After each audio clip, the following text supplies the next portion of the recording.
हे तो एक संता ठाई, हे तो एक संता ठाई, लाभ पायी उत्तम, म्हणविता त्यांचे दास, पुढे आस उरेना. कृपादान केले संती, कृपादान केले संती, कल्पांती ही सरेना. म्हणविता त्यांचे दास, पुढे आस उरेना.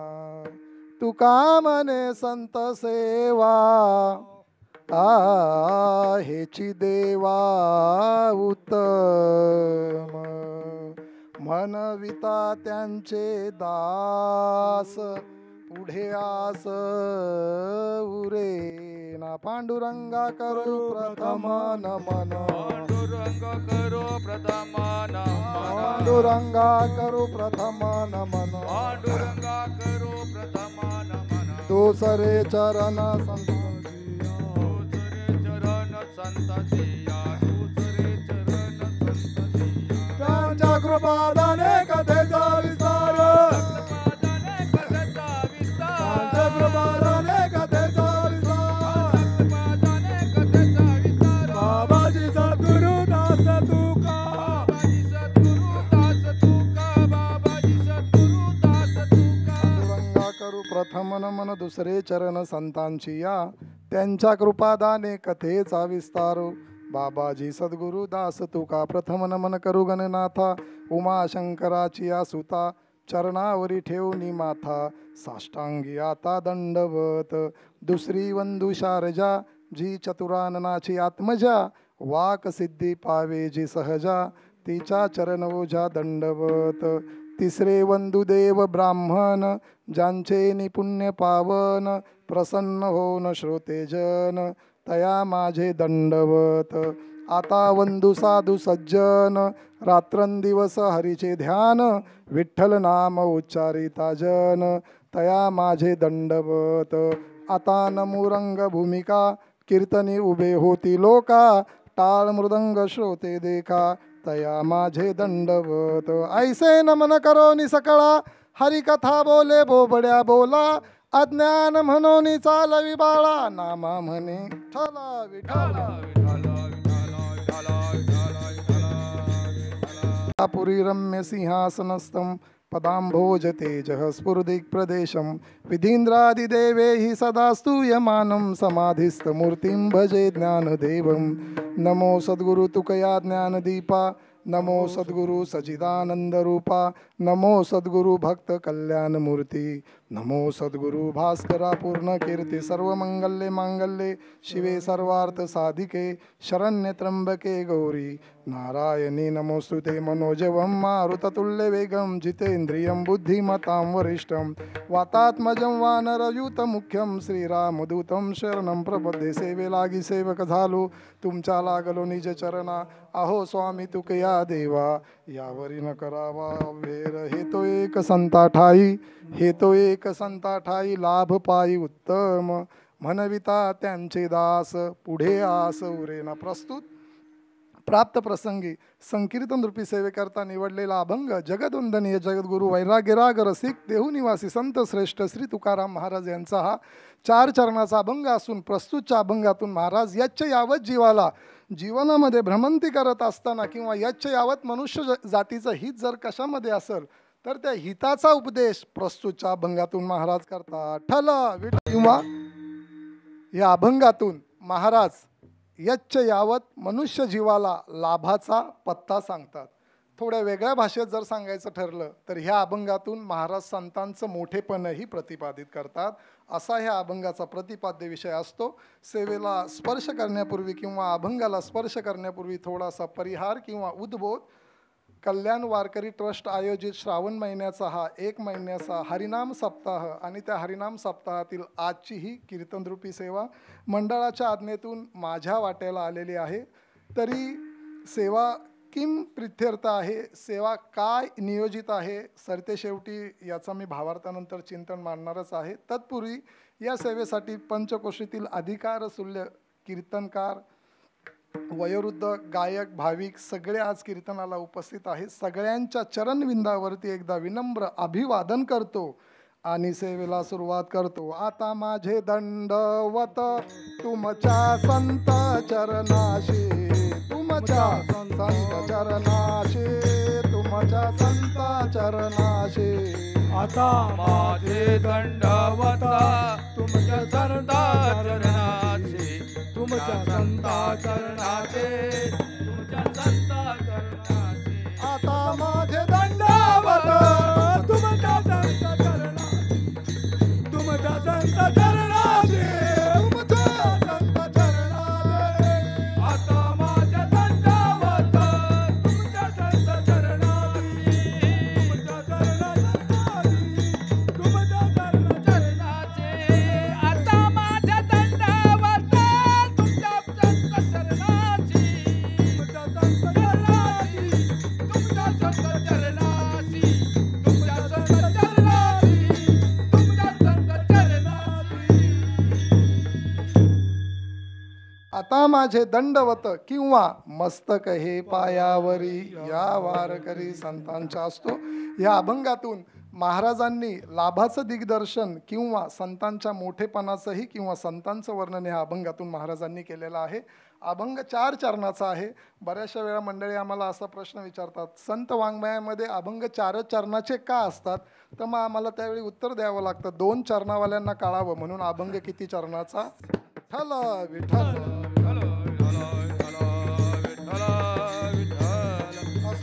या अभंगातून महाराजांनी संतांचं वर्णन केलेलं आहे. वास्तविक पाहता का बरं तुकोबारायांनी संतांचं मोठेपण ह्या अभंगातून प्रतिपादित केलेलं आहे? तर त्याचं उत्तर असं आहे, महाराजांचं एक प्रमाण देतो. भक्ताचा महिमा भक्तची जाणती. महाराजांनी का संतांचं वर्णन केलंय तर शास्त्राचा एक पुरावा देतो. सुभाषितकार असं सांगतात, वर्ण विषय हा नेहमी वर्णन करणाऱ्यावरती अवलंबून असतो. सुभाषितकार सांगतात, विद्वानेव विजानाती विद्वज्जन परिश्रमम नही वंद्या प्रजानाती गुरवी प्रसव वेदनात. शास्त्रकार असं सांगतात, विद्वानाचं वर्णन हे नेहमी विद्वानानेच करावं लागतं. तद्वत संतांचं वर्णन करण्यासाठी अगोदर तिथं संतच असावं लागतं. मग महाराज या जगामध्ये संतांचं वर्णन करण्याचा प्रयत्न देवानेही केला आणि जीवानेही केला, पण शोकांतिका अशी या एकदाही जीवाला पूर्णत्वाने संतांचं वर्णन करता आलं नाही. का करता आलं नाही? तर त्याचं मूळ कारण असं आहे, जीव हा संसारिक आहे. संतांची स्थिती जीवाची स्थिती वेगळी आहे. मला तिकडं जायचं नाही, पण जीवाला पूर्णत्वाने संसाराच्या मध्ये राहत असल्यामुळे पूर्णत्वाने संतांचं वर्णन करता आलं नाही महाराज. मग देवाने संतांचं वर्णन केलं नाही का महाराज? महाराज देवानेही संतांचं वर्णन केलेलं आहे. मग याला काही शास्त्र पुरावा आहे का? तर याला शास्त्र पुरावा जाता जाता देऊन जातो. पूजनीय गुरुवर्य चैतन्य महाराजांनी याच्यासाठी एक दाखला दिलेला आपल्या कल्याणच्या कीर्तनामध्ये. महाराजांनी असं सांगितलेलं, आपल्याकडे आपल्या हिंदू संस्कृतीमध्ये जगाच्या पाठीवरती एक ग्रंथ आहे का जो सगळ्या ग्रंथांमध्ये श्रेष्ठ आहे आणि त्या ग्रंथाचं नाव आहे भगवद्गीता. बरोबर? भगवद्गीता हा जो ग्रंथ आहे, हा ग्रंथ देवाने अर्जुनाला सांगितला. बरोबर ना? बसलेल्यांचं काय याच्यावरती दुमत? भगवंताने अर्जुनाला भगवद्गीता सांगितली. कुठं सांगितली? युद्धाच्या मैदानामध्ये कुरुक्षेत्रावरती सांगितली. का सांगितली अर्जुनाला? अर्जुन मोहपाशातून मुक्त व्हावा, ब्रह्मज्ञान किंवा आत्मज्ञान व्हावं म्हणून अर्जुनाला भगवंताने गीता सांगितली. मला तुम्ही सांगा, भगवंताने ज्या अर्जुनाला गीता सांगितली 18 अध्यायांमधून, त्या भगवंताला ज्याला आपण चतुरातु शिरोमणी म्हणतो, ज्याला आपण ऐका यशस्वी औदार्य ही विशेषणं देतो, त्या भगवंताने जर अर्जुनाच्या डोक्यावरती हात ठेवला असता तर अर्जुनाला ज्ञान झालं नसतं का? मग एवढे 18 अध्याय सांगण्याची गरज काय? तर मोठी माणसं सांगतात म्हणून धाडस करून सांगतो. महाराज असं सांगतात, 18ही अध्यायांमध्ये देवाला संतांचंच मोठेपण गाता यावं म्हणून महाराजांनी किंवा भगवंताने गीता सांगितली. मग 18 अध्यायामध्ये कुठं कुठं भगवंताने चिंतन केलं? एकदा भजन करा. भगवद्गीतेमध्ये 18 अध्याय आहेत. 18 अध्यायांमध्ये भगवंताने जी गीता सांगायला सुरुवात केली ते दुसऱ्या अध्यायाच्या 11व्या श्लोकापासून भगवंताने गीता सांगायला सुरुवात केली. देवाने कुठं कुठं संतांचं चिंतन केलं धावतं मी फक्त स्पर्श करून जातो. दुसऱ्या अध्यायाचा हा जो 11वा श्लोक आहे, अशोचानन वशंचतो, हा जो श्लोक आहे, ह्या श्लोकापासून भगवंताने स्थितप्रज्ञाचं वर्णन करायला सुरुवात केलं. आणि स्थितप्रज्ञ जे असतात ते संतच असतात महाराज. तिसऱ्या अध्यायामध्ये भगवंताने कर्माचं वर्णन केलेलं आहे. 4थ्या अध्यायामध्ये भगवंताने जे निष्काम कर्मयोगी असतात त्यांचं वर्णन, म्हणजे जे संत असतात त्यांचं वर्णन केलं. 5व्या अध्यायामध्ये तो कर्म करी सकळे परी कर्मबंधा नाकळे जैसे न सिंपे जळी जळे पद्मपत्र, कोणाचं वर्णन? संतांचं वर्णन. 6व्या अध्यायामध्ये आगा योगी जो बोली जे, तो देवांचा देव, योग्याचं वर्णन, संतांचं वर्णन. 7व्या अध्यायामध्ये येथे एक चिलीला तरले सर्व भावे मज बजले ताई आयलीचं तडी सरले मायाजाळ, कोणाचं वर्णन? संतांचं वर्णन. 8व्या अध्यायामध्ये धूम्र मार्ग आणि अर्चिरा मार्ग सांगितला. स्वयं सत्तेने जो धूम्र मार्गाचा त्याग करून अर्चिरा मार्गाकडे जातो, कोणाचं वर्णन? संतांचं वर्णन. 9व्या अध्यायामध्ये राजविद्या राजगुह्य प्रामुख्याने देव कोणाला सांगतो? संतांना सांगतो. 10व्या अध्यायामध्ये विभूतींचं वर्णन, कोणाचं? संतांचं. 11व्या अध्यायामध्ये भगवंत विश्वरूप दर्शन दाखवतो, कोणाला? शेवटचे 4 श्लोक बघा, संतांना. 12व्या अध्यायामध्ये योमद भक्त समेप्रिय, संतांचं वर्णन. 13व्या अध्यायामध्ये गुणातीताचं वर्णन. 14व्या अध्यायामध्ये ज्ञानाचं वर्णन. 15व्या अध्यायामध्ये निर्माण मोहा जितसंग दोषा, कोणाचं वर्णन? संतांचं वर्णन. 16व्या अध्यायामध्ये दैवी संपत्तीवान जे महत्वासम अभयम सत्वशुद्धी, 26 गुण जे सांगितलेले आहेत, कोणाचे? संतांचं वर्णन. 17व्या अध्यायामध्ये सात्विक राजस तामस 3 गुणांपैकी सात्विक महात्मे जे असतात, कोण? संतच असतात. आणि 18वा अध्याय तर एकतर्फी गीता. चला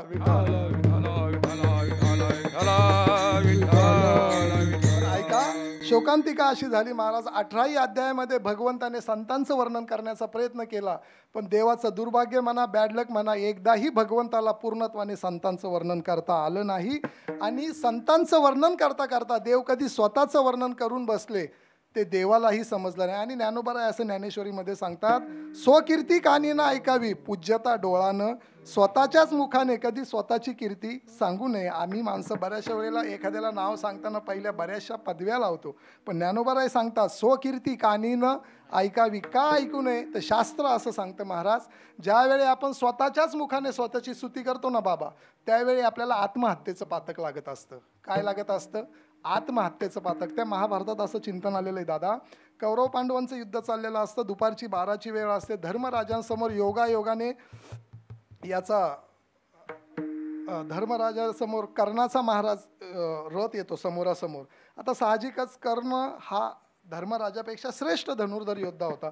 तो कर्ण काही असे बाण सोडतो, महाभारतात असं चिंतन आहे का त्या धर्मराजाच्या बोटांच्या सांध्यांमध्ये ते जाऊन बाण अडकतात. आपला पराभव अटळ आहे हे जाणल्यानंतर धर्मराजा दुपारच्या 12च्या वेळेस युद्ध सोडून आपल्या राहुटीमध्ये निघून जातो. गेल्यानंतर आपल्या 4ही भावंडांना आणि भगवान श्रीकृष्णाला लगेच मिस कॉल देतो.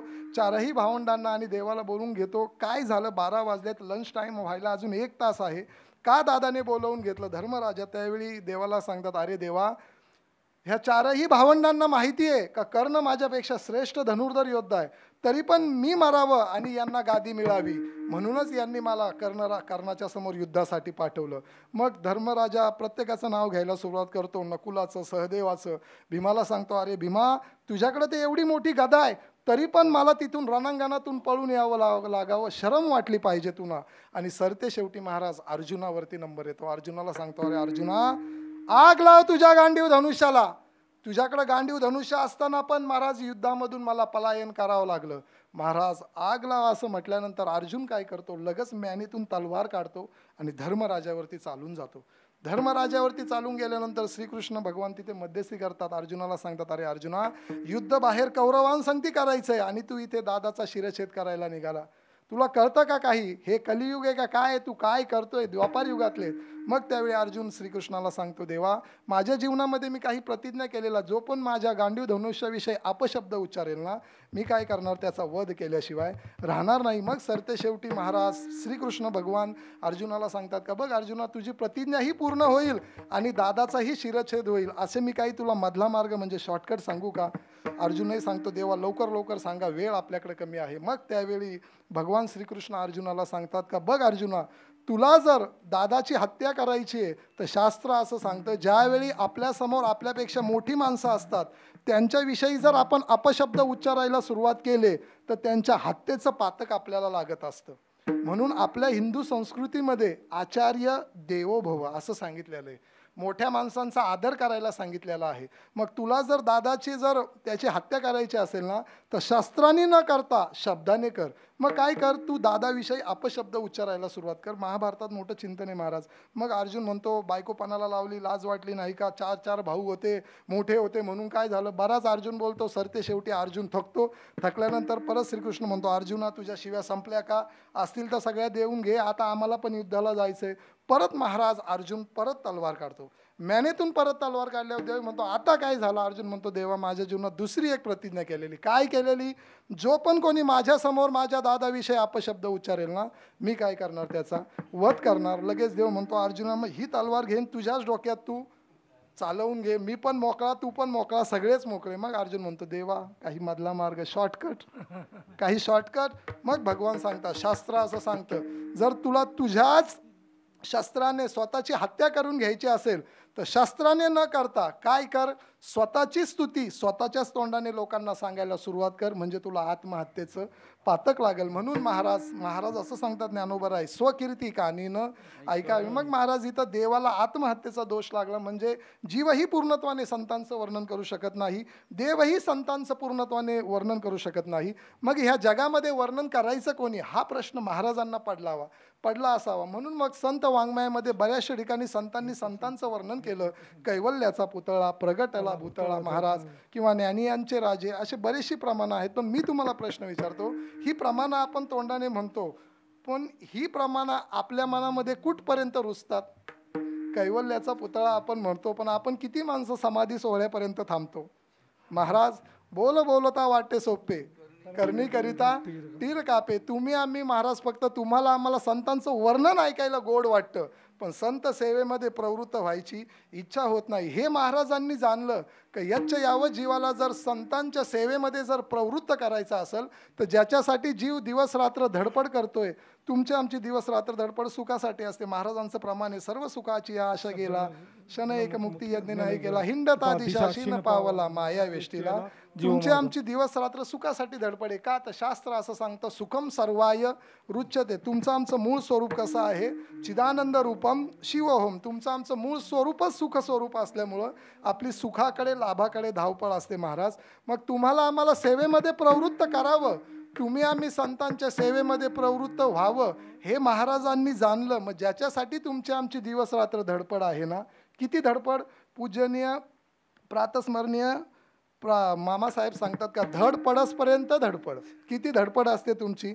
आपली अवस्था कशी असते सर, ते मामांच्या कीर्तनात त्यांच्या वाङ्मयात असं दृष्टांत आलेला आहे. तुमची आमची अवस्था कशी आहे महाराज. पूर्वीच्या काळी ते तेल काढण्यासाठी काही घाणे असायचे, बरोबर.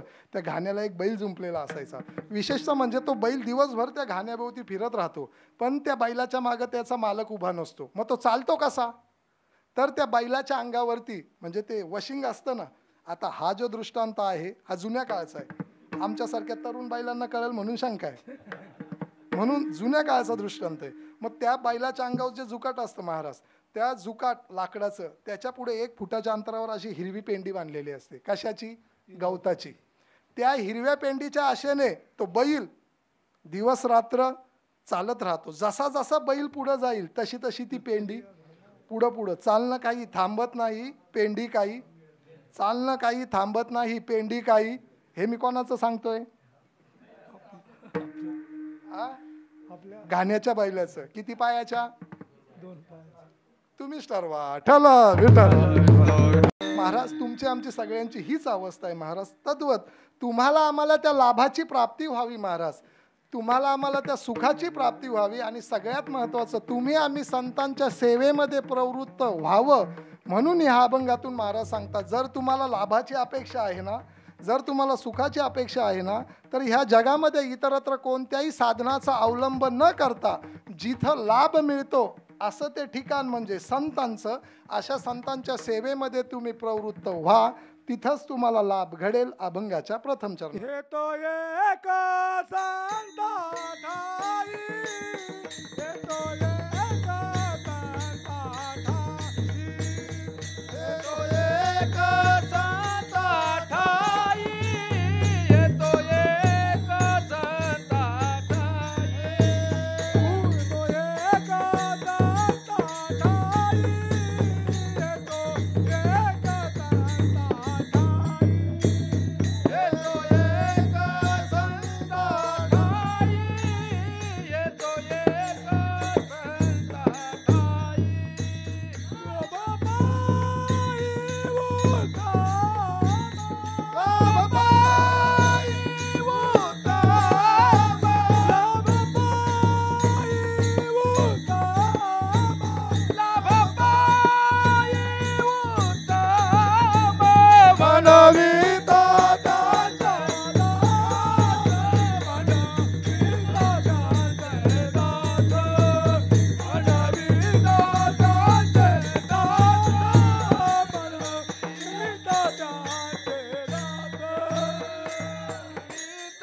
हे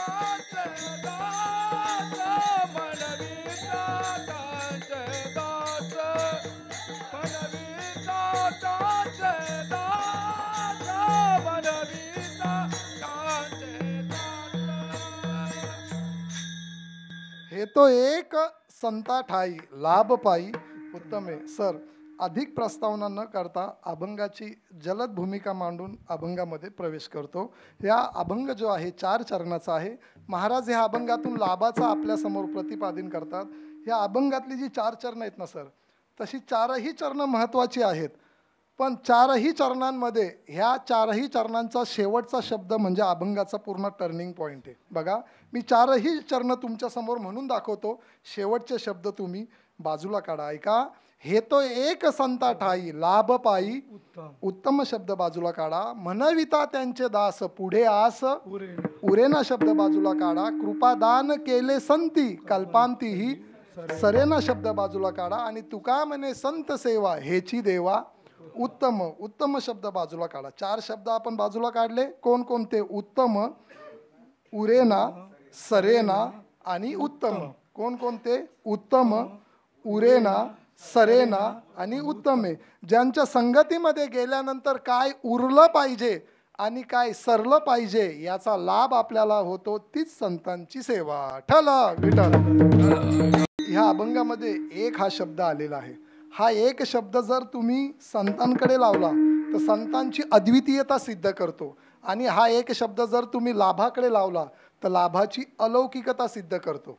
कसं आहे, आपल्या मराठी व्याकरणामध्ये महाराज अन्वय लावत असताना अगोदर अर्थ लावायचा का अगोदर अन्वय लावायचा याच्यावरून वाद आहेत.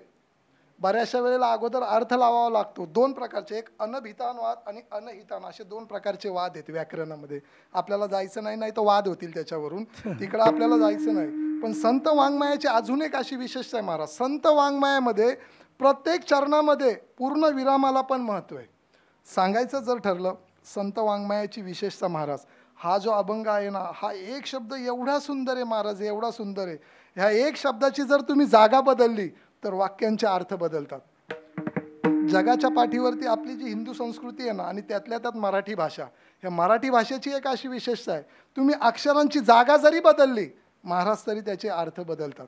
एका चोराला पोलिसांनी पकडलं, जाता जाता सांगून जातो, दुर्दैवी म्हणावं, चोराला पोलिसांनी पकडलं.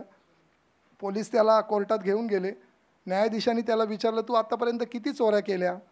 चोर प्रामाणिक होता. सांगितलं, न्यायाधीश साहेब 100 चोऱ्या केल्या मी, एवढा माझा बँक बॅलन्स आहे, एवढ्या चोऱ्या केल्या, अशा अशा ठिकाणी केली. न्यायाधीशाला दया आली. न्यायाधीश म्हटला, चोर खरा दिसतोय, कधीतरी कीर्तनाला गेलेला दिसतोय, कल्याणमधला दिसतोय. म्हणून न्यायाधीशाने असा विचार केला, याला आपण कमीत कमी शिक्षा देऊ आणि याच्यातून मुक्त करू.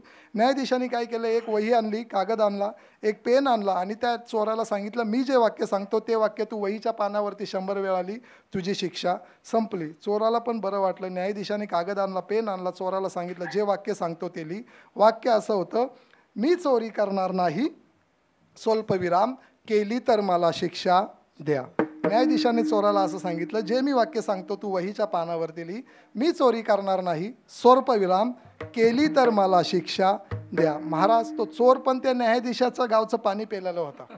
चोर काय करतो, ते वाक्य जसंच्या तसंच लिहितो, पण तो जो स्वल्पविराम असतो ना, तो एक शब्द अगोदर घेतो. चोर काय करतो, मी चोरी करणार, स्वल्पविराम, नाही केली तर मला शिक्षा द्या. वाक्य तेच आहे का? अर्थ बदलला का?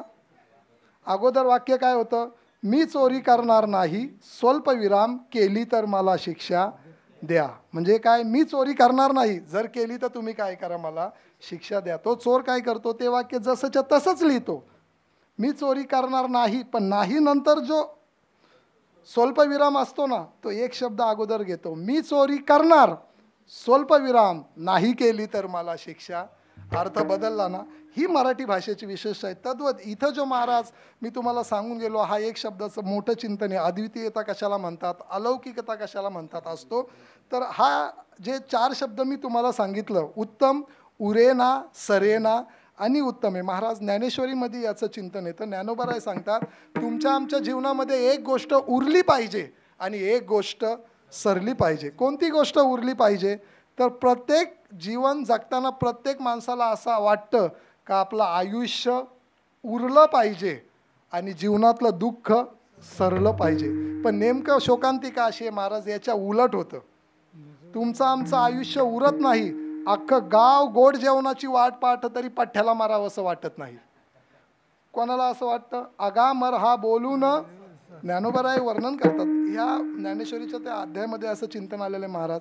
हे मुलांचे आपण वाढदिवस करतो ना.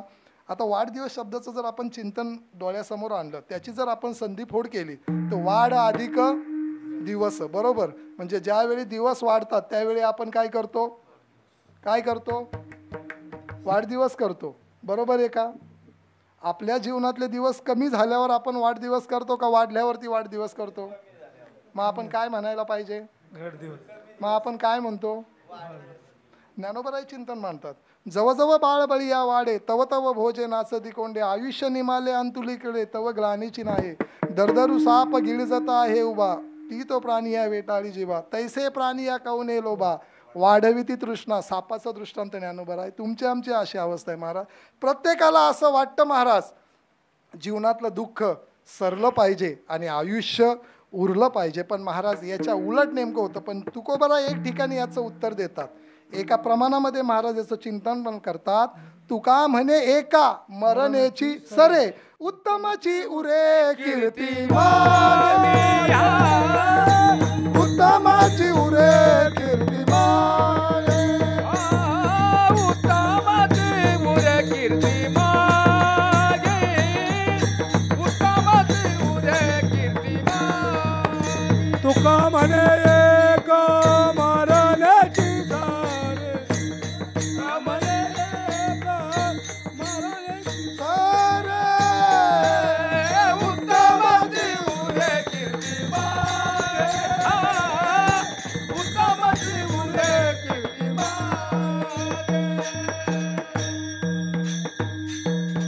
का म्हणे एका मरणेची सरे. ह्या सरे आणि उरे आहेत ना महाराज, हे आपल्या वाङ्मयात बऱ्याचशा ठिकाणी शब्द आलेले पाहिजे. अजून एक ठिकाणी ज्ञानोबाराय असं चिंतन करतात. विचारिता निरसले प्रपंच सहज सांडवले मग तत्वता तत्व उरले ज्ञानी अंशी किंवा देह नव्हे मी हे सरे उरला उरे वितर. ते ज्ञानोबारायांनी ज्ञानेश्वरीमध्ये 17व्या अध्यायात असं चिंतन केलेलं आहे महाराज. कीर्तिमुखत्व केली अशी एक ओवी आहे ज्ञानोबारायांची. एकदा भगवान शंकराचं आणि कीर्तिमुख नावाचा एक राक्षस आहे महाराज, त्याचं युद्ध चालू होतं. जिथं प्राचीन शिवालय आपल्याला दिसतात त्या प्राचीन शिवालयांच्या उंबरट्यावरती बघा एक राक्षस कोरलेला दिसतो. अशा मोठ्या मिशा, त्याचे दात वगैरे असतात. तो कोण आहे महाराज? शास्त्रात असं वर्णन आहे कीर्तिमुख नावाचा तो राक्षस आहे महाराज. मग त्याला तिथं का जागा दिली शंकरांनी? तर त्याचा इतिहास असा आहे, एकदा त्या राक्षसाचं आणि भगवान शंकराचं युद्ध होतं. एवढं तुंबळ युद्ध होतं का त्या युद्धामध्ये भगवान शंकर त्या राक्षसावरती प्रसन्न होतात आणि त्याला वर देतात, तुला मी सोडून दिलं, तुला काय पाहिजे ते माग. महाराज त्या राक्षसालाही बरं वाटतं. सरते शेवटी राक्षसाला सद्बुद्धी निर्माण होते आणि राक्षस शरण येऊन शंकर भगवंताकडे मागणं मागतात का देवा, जर तुम्ही मला आता युद्धामध्ये जर अभयदान दिलेलं आहे ना, तर मी तुमच्याकडे एक मागणं मागतो. कोणतं मागणं? जिथं जिथं तुमची मंदिरं असतील ना त्या मंदिरांच्या उंबरट्यावरती तुम्ही मला जागा द्या. काय करा? जिथं तुमचं स्थान आहे त्या स्थानामध्ये जो उंबरा आहे मंदिराचा तिथं मला जागा द्या. शंकर भगवान विचारतात तिथं राहून तू करणार काय? तर तो कीर्तिमुख नावाचा राक्षस भगवान शंकराला सांगतो, जे पण तुमचे भक्त येतील ना त्या भक्तांची कीर्ती ह्या जगाला मी दाखवून देईल. तुका म्हणे एका मरणेची सरे. जीवन जगत असताना महाराज तुमच्या आमच्या जीवनामध्ये कीर्तीच उरली पाहिजे. बऱ्याचशा लोकांची कीर्ती असते पण ती कीर्ती आपण सांगताना कीर्तनातही सांगत नाही आणि संसारामध्ये पण सांगत नाही. आणि पुढे जाऊन महाराज सांगतात तुका म्हणे एका मरणेची सरे. मरण पण येताना कसं आलं पाहिजे महाराज? चांगल्या रीतीने आलं पाहिजे. बरीचशी माणसं मरतात महाराज. काही माणसं अपघातात मरतात, काही माणसं आजाराने मारतात. पण ह्या जगाच्या पाठीवरती काही महात्मे असे आहेत सांगून महाराज निघून जातात. आता ज्यांचा आपण शताब्दी महोत्सव काही वर्षापूर्वी आळंदीला साजरा केला, जोग महाराजांचा महाराज चरित्र तुम्ही डोळ्यासमोर आणा महाराज. काय महात्मे हे होऊन गेले. स्वइच्छा महाराज जेव्हा पाहिजे तेव्हा यांनी महाराज हा देह सोडून दिला. तुमचं आमचं तसं नाही महाराज. तुम्हाला आम्हाला नाही कल्याणला फरक पडला, ठाण्याला जातो, नाही ठाण्याला गेलो तर आम्हाला नायरला फोन करतात, महाराज काहीतरी करा. अख्खं गाव गोड जेवणाची वाट पाहत आहे महाराज, तरी पण पठ्ठ्याला जावंसं वाटत नाही. तर महाराज असं सांगतात, जीवन जगत असताना तुमच्या आमच्या जीवनातलं महाराज आयुष्य सरलं पाहिजे आणि आयुष्य उरलं पाहिजे. आणि काय सरलं पाहिजे तर दुःख सरलं पाहिजे. मग महाराज आम्हाला असं वाटतं का आमच्या आयुष्यातलं दुःखही गेलं पाहिजे आणि आयुष्यही उरलं पाहिजे. मग याच्यासाठी काही उपाय आहेत का?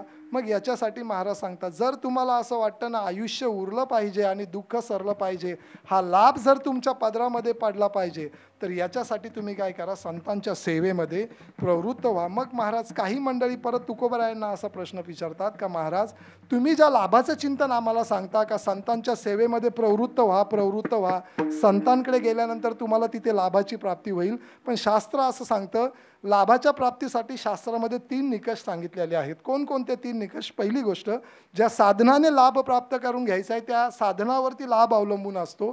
जो लाभ प्राप्त करून घ्यायचा आहे त्या लाभावरती लाभ अवलंबून असतो. आणि ज्याला लाभ प्राप्त करून घ्यायचा आहे त्याच्यावरती लाभ अवलंबून असतो. थोडा ऐकायला अवघड आहे दादा. विचारसागराच्या दुसऱ्या तरंगामध्ये ज्ञानप्राप्तीचे मार्ग सांगितलेला आहे, उपाय सांगितलेला आहे. त्या ज्ञानप्राप्तीच्या याच्यामध्ये प्रमाण, प्रमेय आणि प्रमात्र असे 3 सांगितलेले आहेत. तिघांमधून एकाच जरी दोष आला तरी तुम्हाला आम्हाला ज्ञानप्राप्ती होत नाही.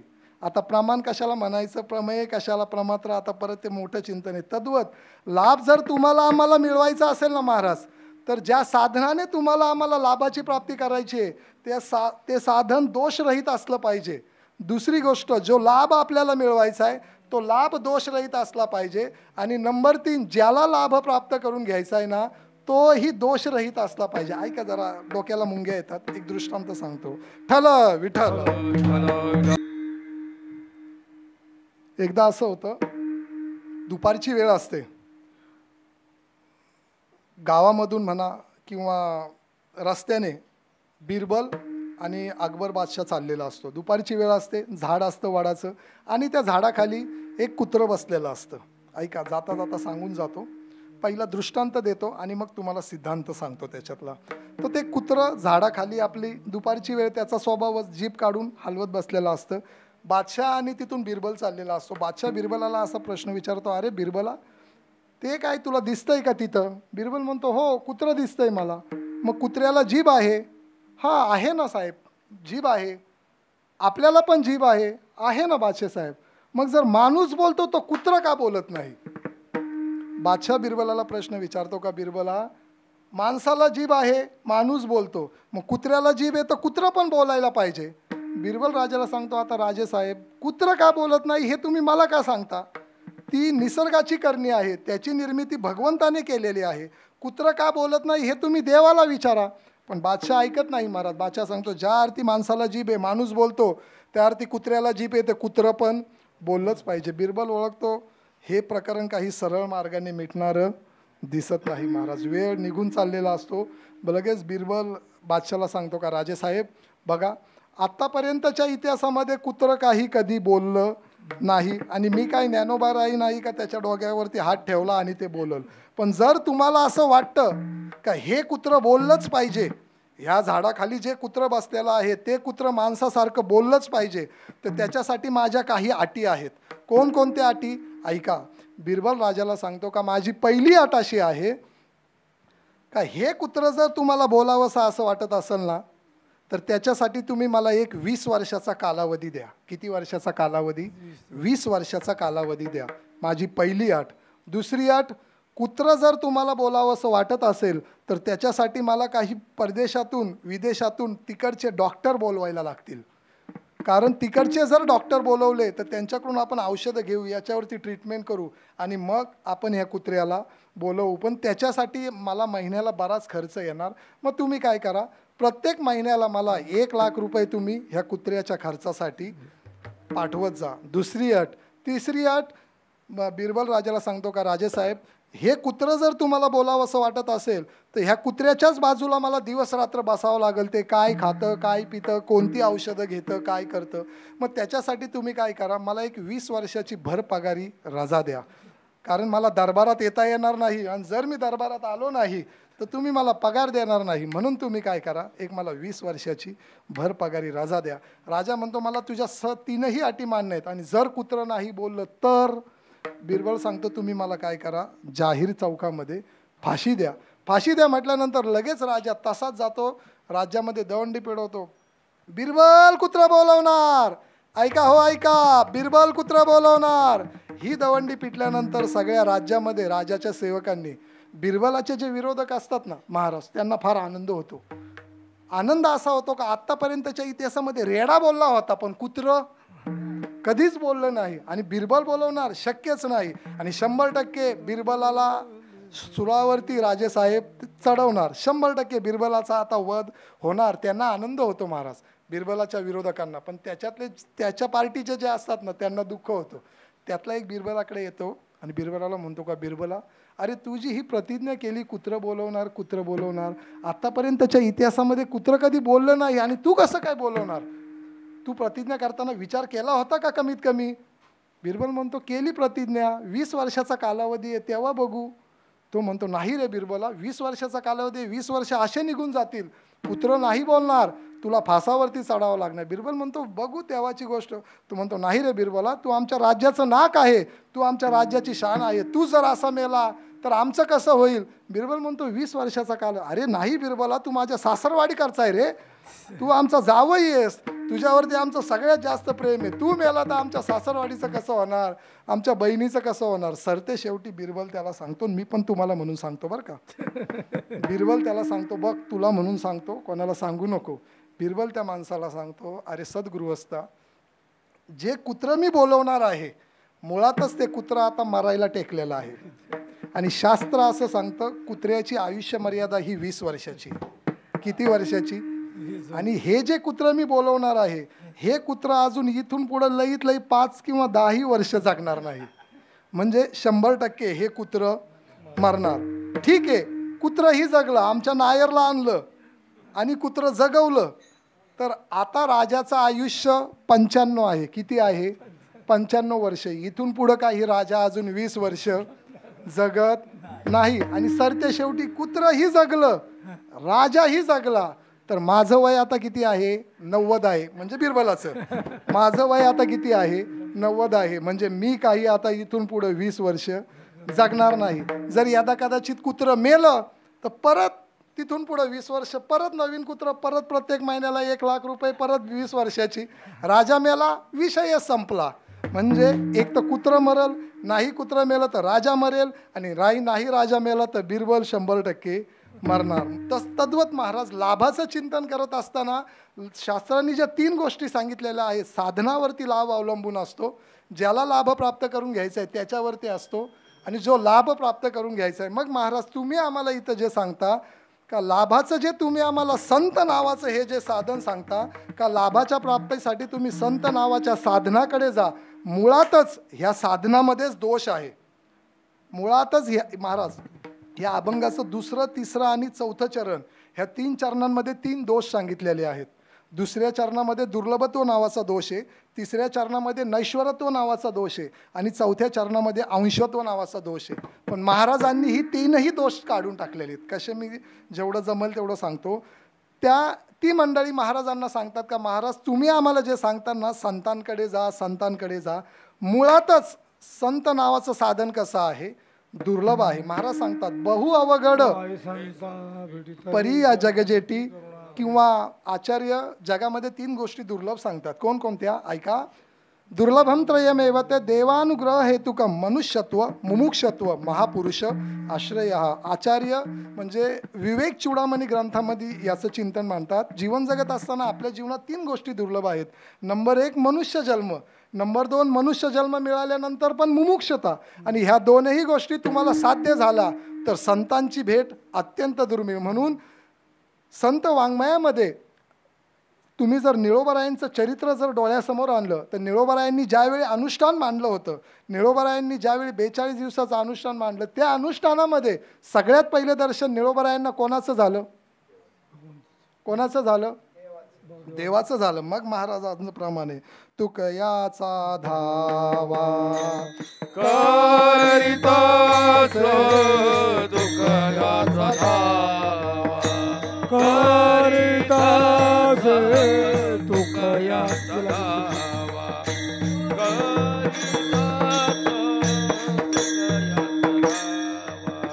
निळा म्हणे तू ओळखीचा देव, निळा म्हणे आम्ही नावाखीचा देवा, तुकयाचा धावा, करिताचा तुकयाचा धावा, करिताचा तुकयाचा धावा, करिताचा तुकयाचा धावा.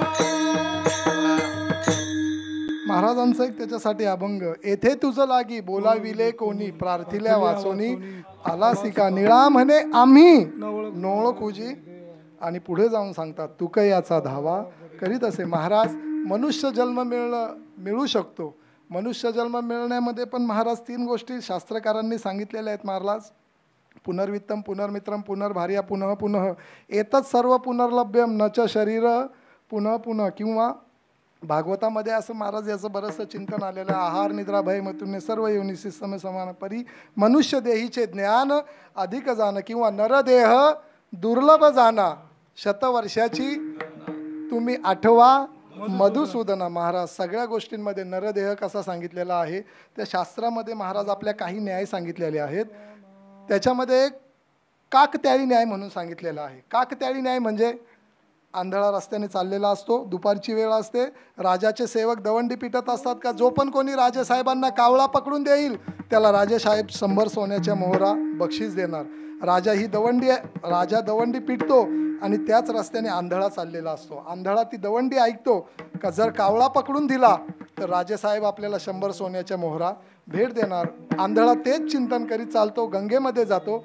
गंगेमध्ये गेल्यानंतर त्याचा नियम असतो, हात वरती करायचे, टाळी वाजवायची आणि हर हर शंभो म्हणायचं. असा त्या आंधळ्याचा रोजचा दिनक्रम. महाराज आंधळा नदीमध्ये जातो कमरे एवढ्या पाण्यामध्ये, पण मनामध्ये चिंतन चाललेलं असतं, जर यदा कदाचित मला 100 सोन्याच्या मोहरा भेटल्या तर मी लगेच त्याच्यापासून घर बांधल, लग्न करेल, रोज भीक मागायची गरज नाही.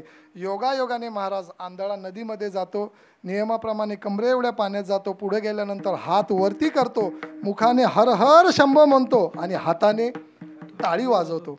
जसा आंधळा टाळी वाजवतो तसा आंधळ्याच्या हातामध्ये कावळा येऊन अडकतो. जसा आंधळ्याच्या हातात कावळा भेटतो आंधळा तसाच बाबा बघता काय वल्ल्या वस्त्रनिशी राजाकडे जातो. आता तुम्ही म्हणाल आंधळ्याला कावळा कसा ओळखला?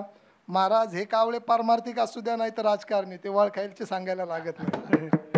राजा तसाच जातो राजाकडे, राजेसाहेब कावळा पकडला. राजा विचारत करतो आतापर्यंत सर्कशीत सगळे प्राणी पाहिले, कावळा आणि आंधळ्याने पकडला.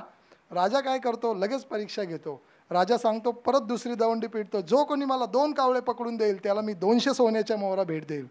मग महाराज हा आंधळा यांनी तो कावळा राजाकडे द्यायला पाहिजे होता ना, तो काय करतो तसाच तो कावळा घेऊन जातो, परत गंगेमध्ये जातो, परत कमरे एवढ्या पाण्यामध्ये.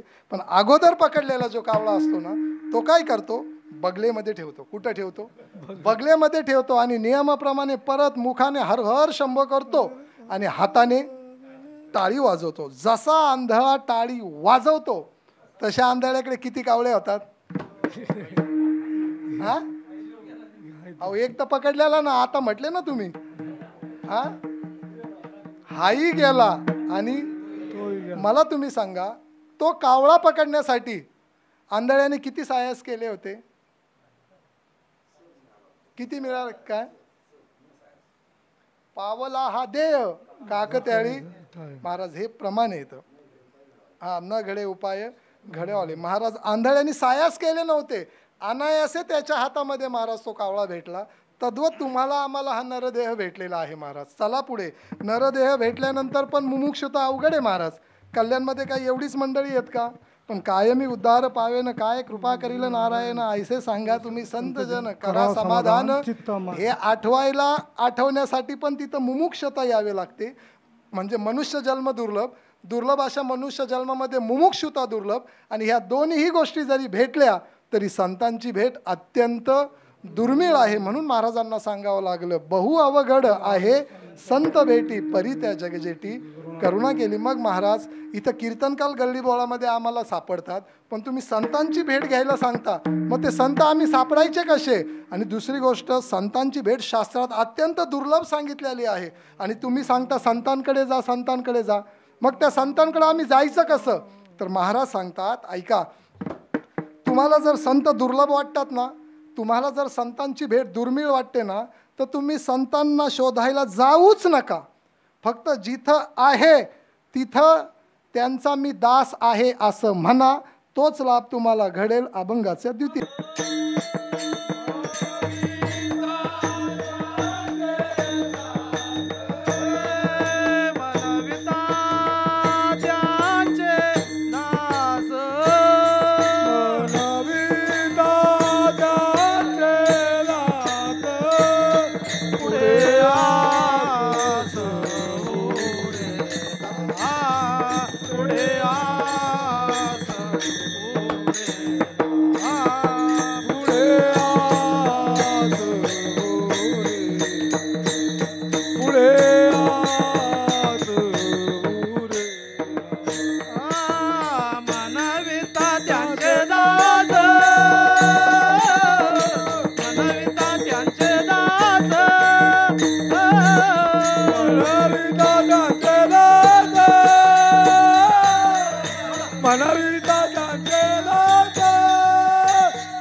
महाराज सांगतात, जर संतांची भेट दुर्मिळ आहे ना, तर तुम्ही फक्त बसल्या जागी मुखाने फक्त मी त्यांचा दास आहे असं म्हणा, म्हणजे तुम्हाला तो लाभ घडेल. पण महाराज गमक इथं आहे, तुम्ही आम्ही सगळे मालक व्हायला पाहतो, पण दास व्हायला कोणीच पाहत नाही. म्हणून आपल्या संत वाङ्मयामध्ये ज्यांनी दास्यत्व भक्ती केली, जगाच्या पाठीवरती देवापेक्षाही त्यांची जास्त मंदिरं आहेत. कोणाची मंदिरं आहेत?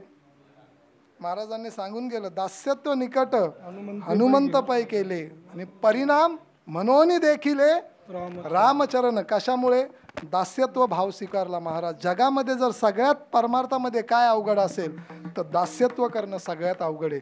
शास्त्रामध्ये हे दास्यांचे 3 प्रकार सांगितलेले आहेत, उत्तम, मध्यम आणि कनिष्ठ, असे दासांचे 3 प्रकार आहेत. पण वारकरी संप्रदायामध्ये 5 केलेले आहेत, त्याच्यात 2 वाढवले. उत्तमातला उत्तम, उत्तम, मध्यम, कनिष्ठ आणि कनिष्ठातला कनिष्ठ. कशाला म्हणायचं? एकच वाक्य सांगतो महाराज, ज्याच्याकडे बघून काम सांगायची इच्छाच होत नाही, ज्या दासाकडे बघून, त्याला कनिष्ठातला कनिष्ठ दास म्हणायचं. काय? ज्याच्याकडे पाहून काम सांगायची इच्छाच होत नाही मालकाला, तो कनिष्ठातला कनिष्ठ दास. ज्याला काम सांगितल्यानंतर रडत खडत काम करतो, त्याला कनिष्ठ दास म्हणायचं. काम सांगितल्यानंतर जेवढं काम सांगेल तेवढंच करतो, त्याला मध्यम दास म्हणायचं. काम सांगितल्यानंतर महाराज चांगल्या मनाने करतो, प्रेमाने करतो, हसून करतो, त्याला उत्तम दास म्हणायचं.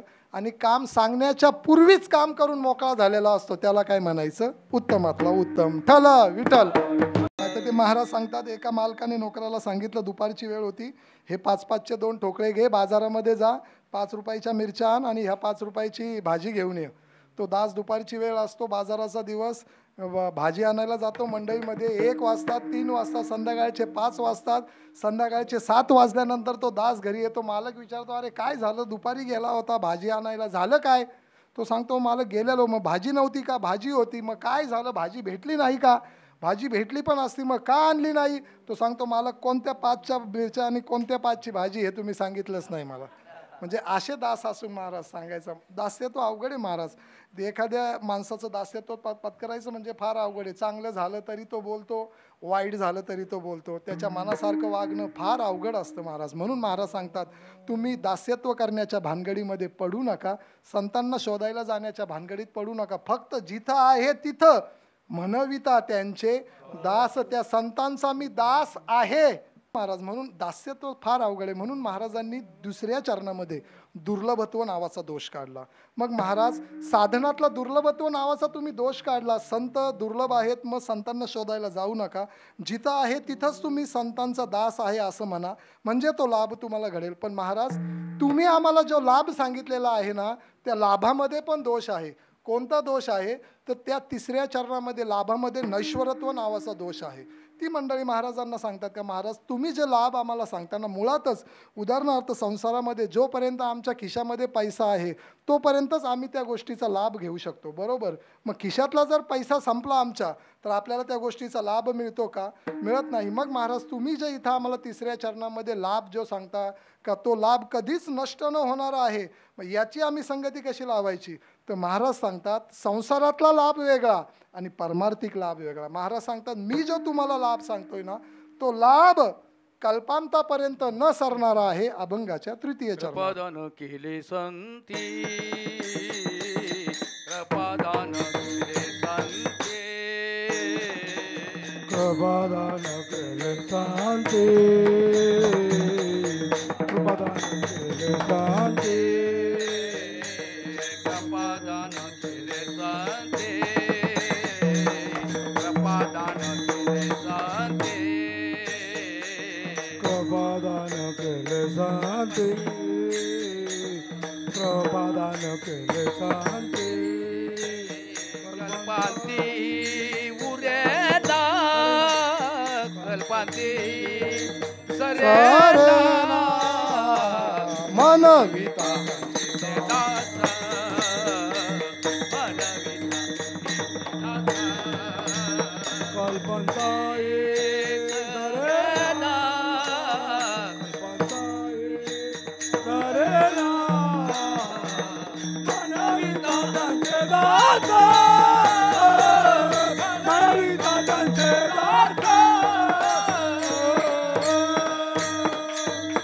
कृपादान केले संती कल्पांतीही सरेना. तिसऱ्या चरणामध्ये महाराजांनी नैश्वरत्व नावाचा दोष काढला. मग महाराज असं सांगतात, कृपादान शब्द महाराजांनी तिसऱ्या चरणाच्या सुरुवातीला वापरला.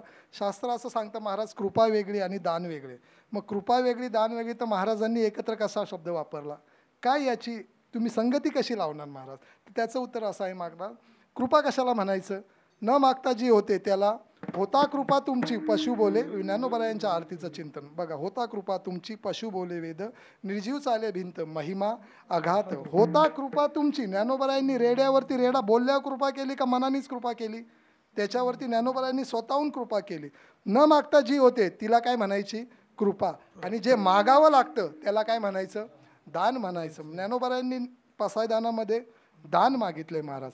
मग कृपा वेगळी दान वेगळी, तर महाराजांनी दोन्ही शब्द एकत्र आणले कसे काय? याची संगती कशी लावायची? तर त्याची संगती अशी महाराज, कृपा वेगळी दान वेगळी जरी असेल तरी महाराजांनी याची संगती अशी लावलेली आहे, कृपा जे असते, कृपा करण्याचं जे सामर्थ्य आहे त्याचं दान संत महात्मे जीवाला करतात, म्हणून कृपादान ही संगती लावलेली आहे. थोडा अवघड विषय, आता आपल्याकडे वेळ कमी आहे. कृपा कशाला दान वेगळी मोठं चिंतन आहे ना. अजून पुढे जाऊन सांगतो, कल्पांती ही सरेना हा जो शब्द वापरलेला आहे ना, त्याचं कारण असं आहे महाराज, लाभ अबाधित आहे म्हणून कृपा अबाधित आहे, आणि कृपा अबाधित आहे म्हणून संत अबाधित आहेत. म्हणजे ह्या जगाच्या पाठीवरती ज्या काही गोष्टी सांगितलेल्या आहेत त्याच्यामध्ये संत नावाची गोष्ट एक सांगितलेली आहे.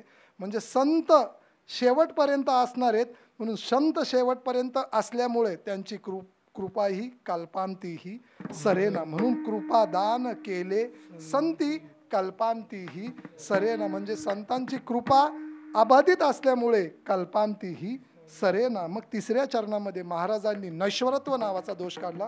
दुसऱ्या चरणात दुर्लभत्व, तिसऱ्या चरणात नैश्वरत्व, आणि महाराज अजून एक दोष राहिलेला आहे आणि तो दोष आहे अंशत्व नावाचा.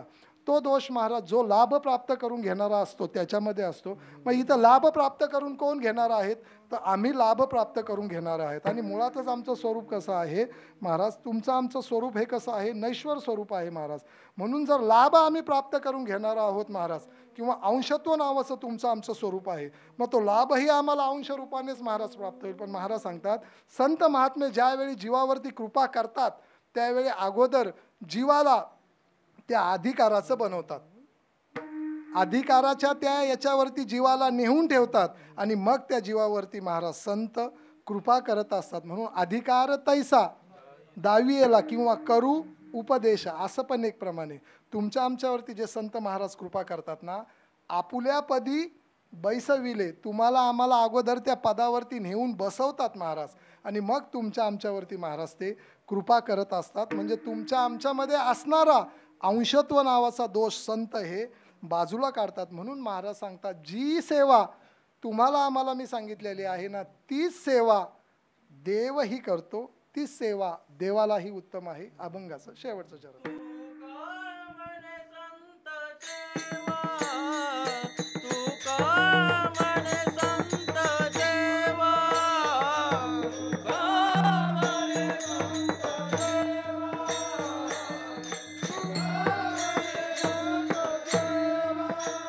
हेची देवा उत्तम, हेची देवा उत्तम, मनविता त्याचे दास, मनविता त्याचे दास,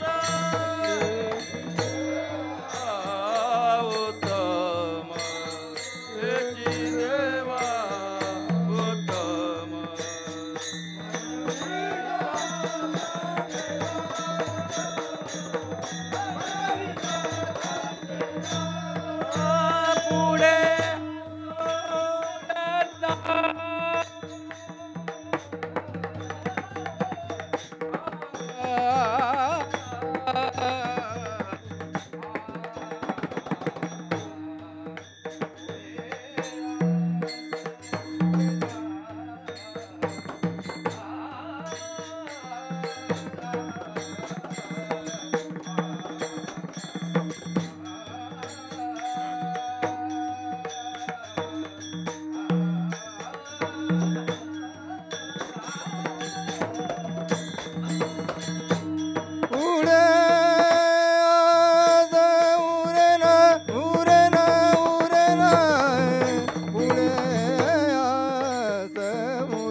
तोबा रखुमाए, तोबा तोबा रखुमाए, तोबा रखुमाए,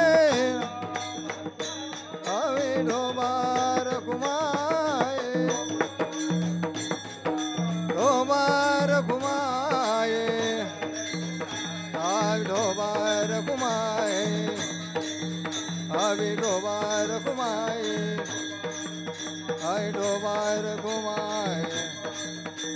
डोबार घुमाए. तुका म्हणे संत सेवा हेची देवा उत्तम असतो. यथामती यथावकाश या अभंगावर चिंतन मांडण्याचा प्रयत्न केला.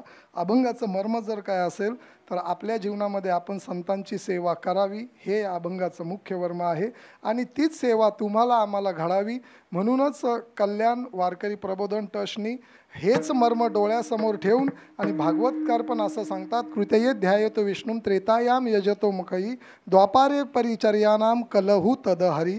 कीर्तनात कलियुगामध्ये जर भगवंताची प्राप्ती कशाने होते तर नामस्मरणाने होते. मग तेच नामस्मरण तुम्हा आम्हाला कल्याणकारांनाही घडावं म्हणून आमच्या मंडळाने हा एक प्रस्ताव सगळ्यांच्या समोर ठेवला आणि त्या प्रस्तावाच्या माध्यमातून आजची ही जी इथं कीर्तनरूपी सेवा आहे, कल्याण वारकरी प्रबोधन ट्रस्ट सेवाच्या आयोजित आणि कशिश पार्क ह्या मंडळाच्या मार्गदर्शनाने आणि कशिश पार्क पिंपळेश्वर ह्या मंडळाच्या मार्गदर्शनाने आज इथं ही मी सेवा करत आहे. आणि सगळ्यात महत्त्वाचं म्हणजे ज्या स्थानामध्ये आपण ही सेवा करत आहोत, माऊली प्रासादिक भजन मंडळ शिव कॉलनी महाराज, इथं आपण ही सेवा करत आहोत. अत्यंत पवित्र असं स्थान आहे. त्या अनुषंगाने आज ह्या कीर्तनासाठी महाराज खरं सांगायचं म्हणजे काय द्यावे त्यांसी व्हावे उतराही. तुम्हा सर्व मंडळींना आम्ही महाराज पुनश्च एकदा धन्यवाद देतो. वास्तविक शास्त्र असं सांगतं, तुकोबराय सांगतात, अनेकांची स्तुती आम्हा ब्रह्महत्या. तुकोबराय सांगतात, भगवंत सोडून कीर्तनामध्ये कोणाचेच गुणगान गाऊ नये. पण महाराज असंही सांगतात, पुण्यवंत व्हावे घेता. मग ही सर्व मंडळी सज्जन असल्यामुळे पुण्य माझं वाढावं हा एक मनोदय. आणि सगळ्यात महत्त्वाचं म्हणजे सगळ्या कल्याणकारांना 1 महिन्याची ही पर्वणी श्रावण मासामध्ये म्हणून हे रोज कीर्तनाचं आयोजन केलेलं आहे. कशिश पार्कवाली मंडळी आहेत, कोकतरे महाराज आहेत, विठ्ठल महाराज आहेत, प्रल्हाद भाऊ आहेत आणि ज्यांना आम्ही महाराज ज्यांच्याकडे बघून आम्ही विचार बऱ्याचशा वेळेला परमार्थ शिकतो, बागुल सर आहेत. आमच्या म्हणजे संप्रदायाची ओपनिंग जोडी आम्ही त्यांना म्हणतो असे आमचे भालेराव महाराज, तांबे महाराज आहेत, विनेकरी आहेत, मृदंगाचार्य बाबाई आहेत. काही दिवसांपूर्वीच त्यांचं महाराज बायपासचं ऑपरेशन झालेलं आहे, तरी कीर्तनाला सोमवंशी महाराज पण आहेत. विनंती केली थांबा थोड्या वेळ, त्या अनुषंगाने थांबले महाराज. सर्व मंडळी, चौरे महाराज बऱ्याच दिवसांनी त्यांचंही पूर्वजन्मीची पुण्य फळले म्हणून त्यांचंही चिंतन साथी करायला भेटली. बाळही सुंदर आहे. महाराज आहेत. सगळ्यांच्या चरणविंदावरती एकदा विनम्र अभिवादन करतो आणि ज्या संतांमुळे आपण हा आनंद उपभोगतो एकदा त्यांचं आपण मनापासून स्मरण करू. ज्ञानेश्वर